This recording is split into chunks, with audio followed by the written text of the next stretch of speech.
Bismillahirrahmanirrahim. Alhamdulillahirabbil alamin.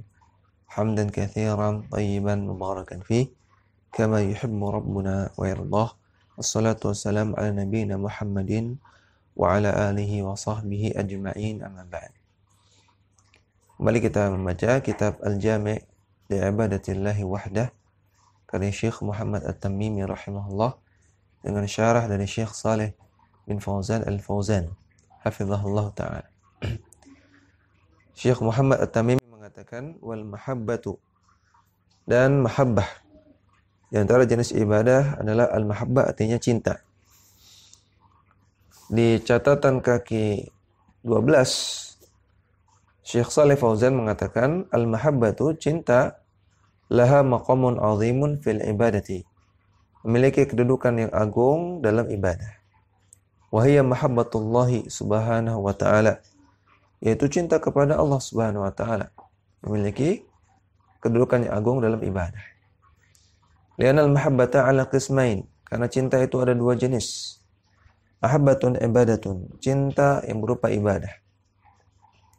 Wa hiya allati yakunu ma'aha dhullun wa khudu'un lil mahbubi, yaitu rasa cinta yang disertai dengan dhullun, perendahan diri, khudu'un, ketundukan kepada objek yang dicintai. Wa hadza la takunu illa lillahi subhanahu wa ta'ala, dan cinta yang seperti ini tidak boleh diserahkan kecuali kepada Allah Subhanahu wa ta'ala. Li'annaha mahabbatun ibadatun, karena yang seperti ini adalah mahabbah ibadah, mahabbah yang berupa ibadah. Amma an-naw'u tsaniyu, adapun mahabbah yang jenis kedua, wal mahabbatu tabi'iyatu, yaitu mahabbah yang sifatnya tabi'i, manusiawi. Kan tuhibbal mala, seperti kalau Anda cinta kepada harta. Wa tuhibba zawjataka, atau Anda cinta kepada istri Anda. Wa tuhibba auladaka, atau cinta kepada anak-anak Anda. Wa tuhibba walidaika, atau Anda cinta kepada kedua orang tua Anda. Wa tuhibba man ahsana ilaika, atau Anda cinta, Anda senang kepada orang yang berbuat baik kepada Anda. Hadhihi mahabbatun tabi'iyatun la tu'addu minal ibadati. Maka semua ini adalah cinta yang sifatnya manusiawi, yang tidak dianggap sebagai ibadah. Li'annaha laysa ma'aha dhullun wa laysa ma'aha khudu'un. Karena di dalamnya tidak terdapat perendahan diri dan tidak terdapat ketundukan secara total. Wa inna ma hiya mawaddatun mujarradatun. Namun ini sekedar cinta saja, cinta semata. Illa idza qaddama, atau idza qaddama mahabbata hadhil asya'i ala mahabbatillahi ta'ala. Kecuali kalau seseorang mengedepankan kecintaan pada perkara-perkara di atas, cinta kepada harta, cinta kepada istri, cinta kepada anak, kepada orang tua, atau cinta kepada seseorang, ini lebih dikedepankan, lebih diutamakan daripada cinta kepada Allah Ta'ala.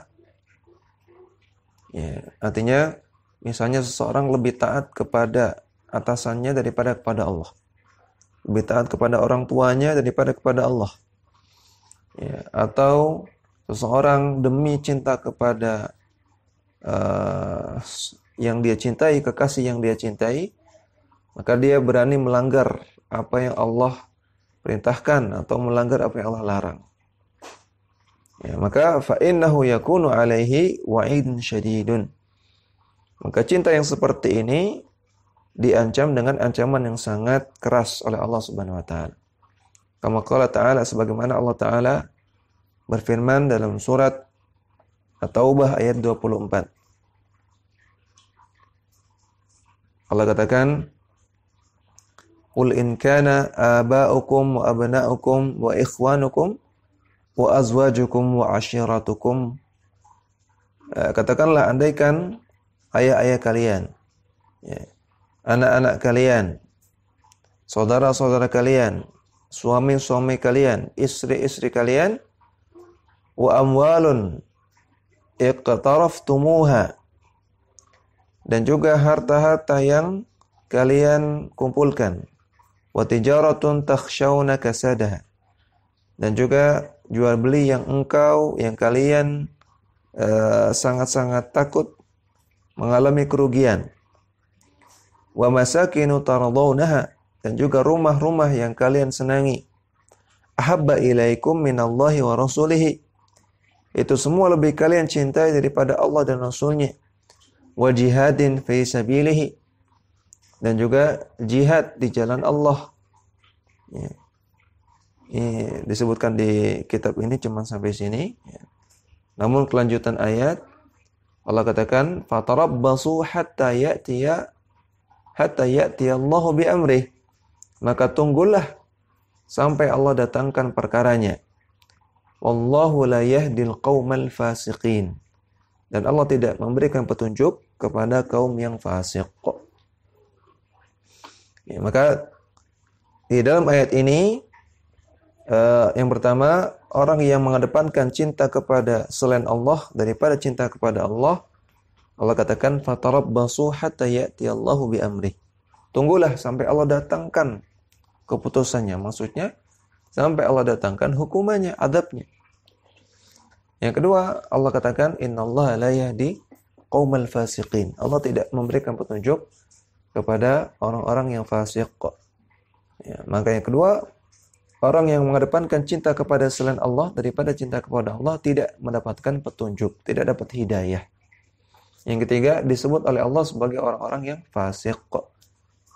Ya, maka perhatikan, jangan sampai cinta kita kepada istri kita, suami kita, orang tua atau anak, atau atasan kita, atau manusia-manusia yang lain, atau kepada harta, atau kepada kendaraan, atau kepada rumah, atau kepada hal-hal yang lain yang selain Allah. Jangan sampai ini lebih dikedepankan, lebih besar daripada cinta kepada Allah Subhanahu wa taala. Allahu la yuqaddamu ala mahabbatihi mahabbatu syai'in min al-amwali wal auladi wal biladi wa ghairi dzalik.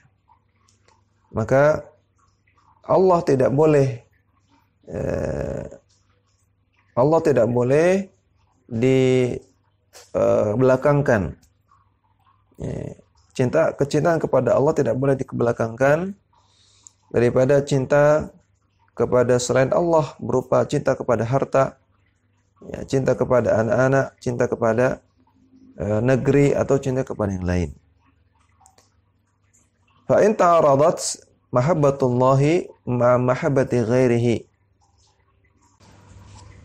Jika terdapat pertentangan antara cinta kepada Allah dan cinta kepada selain Allah, minal amwal, berupa cinta kepada harta, wal aulad, cinta kepada anak, fa innahu yuqaddamu mahabbatullah, maka wajib untuk mengedepankan kecintaan kepada Allah Subhanahu wa taala.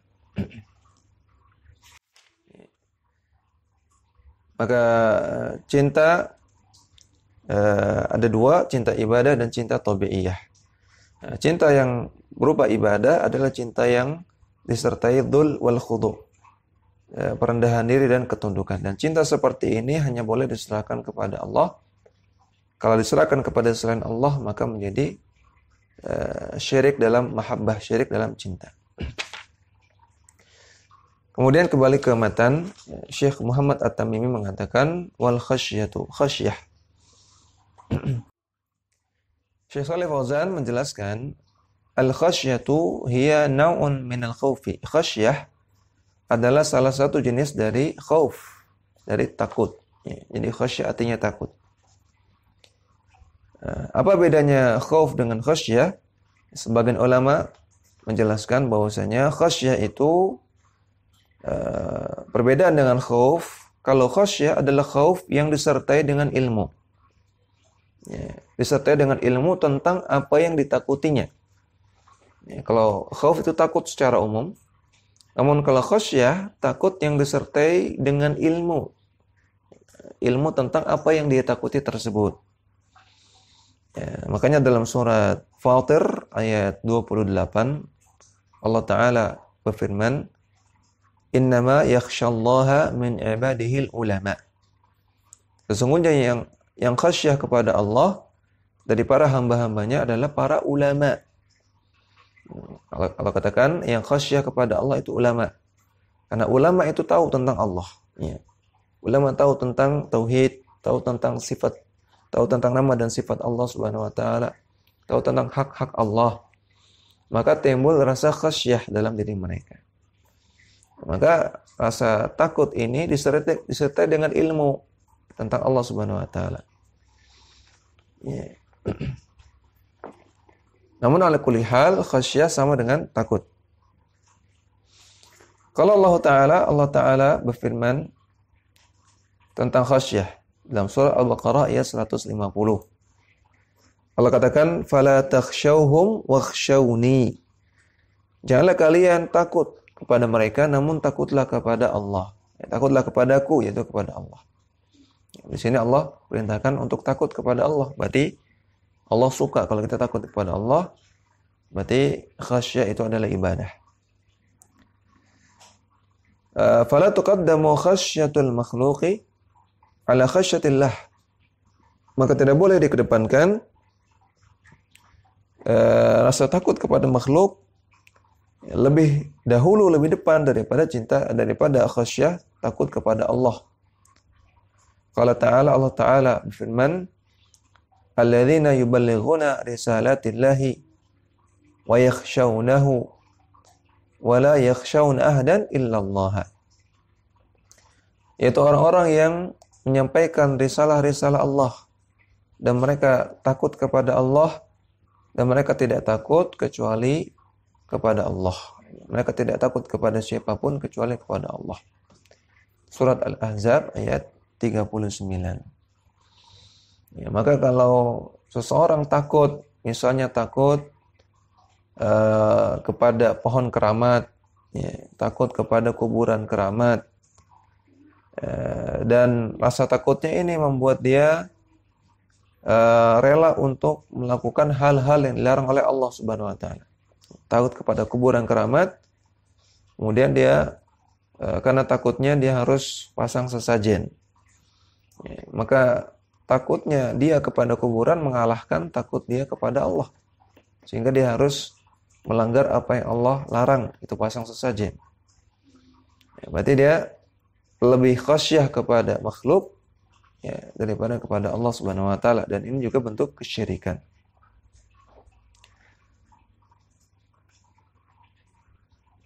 Kemudian warahbatu wa ta'alluhu. Kemudian di sini disebutkan 3 ibadah. Yang pertama raghbah, yang kedua rahbah, yang ketiga ta'alluh. Ya. Syekh Shalih Fauzan dari catatan kaki yang nomor 14 beliau mengatakan, "Faraghbatu takunu ila Allah jalla wa ala." Raghbah itu hanya boleh diserahkan kepada Allah Jalla wa ala. Wa hiya at-tam'u fi ma indahu. Ya, raghbah artinya rasa tamak, rasa keinginan untuk mendapatkan sesuatu yang sangat besar fi ma indahu, yang ada di sisi Allah Subhanahu wa taala. Berarti raghbah artinya keinginan yang sangat besar untuk mendapatkan sesuatu yang ada di sisi Allah. Ya, ridho Allah, surga Allah, pahala dari Allah. Ini namanya raghbah. Allah Ta'ala berfirman, "Inna ilallahi raghibun." Sesungguhnya kami kepada Allah adalah orang-orang yang raghibun, adalah orang-orang yang raghbah, orang-orang yang punya rasa harap untuk mendapatkan pahala dan ridho dari Allah Subhanahu wa taala. Surah At-Taubah ayat 59. Wahiyya raghbatu fima indallahi, yaitu maksudnya menginginkan apa yang ada di sisi Allah. Wa ta'alluqu billahi azza wa jalla, dan bergantung hati kepada Allah azza wa jalla. Fa idza raghiba fima indallahi hamalahu dzalika ala ta'atillah. Kalau seseorang itu raghbah, sangat-sangat berharap, mengharapkan apa yang ada di sisi Allah, maka rasa raghbah ini akan membawa dia kepada ketaatan kepada Allah. Ya, diawali dengan raghbah, atau raghbah ini sering terjemahkan sebagai motivasi. Ya, kalau timbul motivasi dalam diri kita untuk mendapatkan apa yang ada di sisi Allah berupa pahala dan juga berupa ridha Allah dan juga surga Allah, maka motivasi ini akan membawa kita untuk melakukan ketaatan kepada Allah. Wa taqdimi ridallahi subhanahu wa ta'ala, dan membawa kita untuk mendahulukan ridha Allah subhanahu wa ta'ala dibanding apapun. Kemudian catatan kaki 15, warrahbatu kadzalika hiya naun minal khaufi. Demikian juga rahbah. Rahbah adalah salah satu bentuk dari khauf. Ya, jadi rahbah juga artinya khauf, takut. Namun sebagian ulama menjelaskan bahwasanya bedanya rahbah dengan khauf. Kalau khauf itu takut secara umum. Kalau rahbah itu makrunun bil amal. Ya, kalau rahbah itu disertai dengan adanya action. Kalau khauf terkadang tidak ada action, sekedar rasa takut saja. Namun kalau rahbah itu disertai dengan adanya action. Ya, misalnya kalau seseorang takut kepada neraka, maka dia actionnya bertobat, actionnya beristighfar, actionnya melakukan ibadah. Maka ini rahbah. Qala ta'ala, Allah Ta'ala berfirman, wa iyaya farhabun, dan hanya kepadaku lah hendaknya mereka takut. Ya, surah Al-Baqarah ayat 40. Yajibu an tarhaballaha wa takhafa minallahi wa takhshallaha. Wajib bagi Anda untuk takut kepada Allah dan takut kepada Allah dan khasyah. Yang pertama, wajib bagi Anda untuk rahbah kepada Allah, khauf kepada Allah, dan khasyah kepada Allah. Ya, semuanya artinya sama, takut. Wala tarhabul makhluqina, dan janganlah engkau takut kepada makhluk. Rahbatan taj'aluhum fi manzilatillahi, dengan jenis rasa takut yang membuat mereka, para makhluk, itu seperti punya kedudukan yang sama seperti Allah. Au yusawunallaha azza wa jalla, atau Anda menyamakan makhluk dengan Allah Subhanahu wa taala dalam masalah takut. Ya, seperti misalnya seperti yang sudah kita bahas tentang khauf sir. Ya, punya keyakinan bahwasanya ada makhluk yang bisa menimpakan mudaratan kepada kita, menimpakan kematian atau penyakit kepada kita dengan seketika tanpa sebab, kapanpun dimanapun. Nah, maka dalam hal ini kita takut kepada makhluk seperti takut kepada Allah Subhanahu wa taala. Karena yang bisa melakukan demikian hanya Allah Subhanahu wa taala. Wala tarhabu minhum fatatruka ta'atallahi min ajlihim. Dan janganlah takut kepada makhluk sehingga Anda meninggalkan ketaatan kepada Allah gara-gara hal tersebut, ya, karena ketakutan tersebut. Kemudian yang 16, catatan kaki 16, at-ta'alluhu. At-ta'alluhu artinya at-ta'abbud, artinya at-ta'abbudu, artinya ibadah. Ta'alluh artinya ibadah. Wa yutlaqu at-ta'alluhu wa yuradu bihi al-mahabbatu minal walahi. Dan ta'alluh itu yutlaqu dimaknai, wa yuradu dan dimaksudkan untuk menyebutkan al-mahabbah, cinta. Dari kata-kata al-walah, al-walah wa huwa al-mahabbatu, artinya cinta, sama. Ya, maka ta'alluh artinya ta'abbud, ibadah. Namun terkadang ta'alluh juga artinya mahabbah, cinta. Ya. Dan ini ada korelasinya karena ibadah tidak didasari oleh cinta. Bagaimana kita sudah bahas di awal-awal. Hadza haqqun lillahi subhanahu wa ta'ala. Ini adalah salah satu hak Allah subhanahu wa ta'ala. Fal uluhiyatu haqqun lillahi azza wa jalla. Maka uluhiyah, ya, uluhiyah artinya keberhakan untuk diserahkan ibadah, ya, keberhakan untuk diibadahi. Itu adalah hak Allah azza wa jalla. La yajuzu ayyuttakhadha ma'hu ilahun akharu. yu'allahu wa yuhibbu wa yuhabbu wa yu'badu ma'allahi azza wa jalla. Tidak boleh kita mengambil yang selain Allah sebagai sesembahan yang lain bersamaan dengan menyembah Allah. Yang sesembahan tersebut yu'lahu, disembah, wa yuhabbu dan dicintai, wa yu'badu dan disembah ma'allah bersamaan dengan juga menyembah Allah. Fal uluhiyatu haqqun lillah, maka uluhiyah itu hak bagi Allah semata. Allah katakan, wa huwa alladzi fis sama'i ilahun wa fil ardi ilah wa huwal hakimul alim, dan dialah Allah yang ada di langit sebagai ilah, sebagai sesembahan, dan di bumi juga sebagai sesembahan. Allah adalah sesembahan di langit dan di bumi. Wa huwal hakimul alim, dan dialah Allah yang maha hikmah hukumnya, dan alim maha mengetahui. Surat Az-Zukhruf ayat 84. Yakni ya'luhuhu wa ya'buduhu wa yuhibbuhu ahlus sama'i wa ahlul ardi. Maksud dari ayat ini adalah para penduduk langit dan para penduduk bumi itu ya'luhuhu, menyembah Allah, wa ya'buduhu dan menyembah Allah, wa yuhibbuhu dan mencintai Allah Subhanahu wa taala. Ya, demikian yang bisa kita baca, mudah-mudahan bermanfaat. Wassallallahu ala nabiyina Muhammadin wa ala alihi wa sahbihi wasallam.